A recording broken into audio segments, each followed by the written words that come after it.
అట్లా వచ్చాము, సచివాలయానికి వచ్చాము. అదే చంద్రబాబు అని ఎత్తున్నాడని వచ్చాము. నేను కూడా కలిశాను ఇక్కడ. నన్ను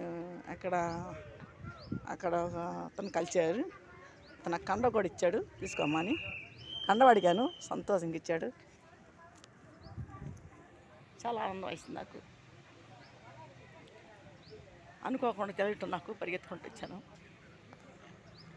మరి ఆరాధ పట్ల పోతున్నా అంత సంతోషంగా నేను.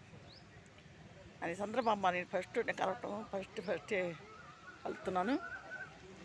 అది వచ్చారు అందరితో పాటు ఇక్కడికి. అందరూ చాలామంది వచ్చారు.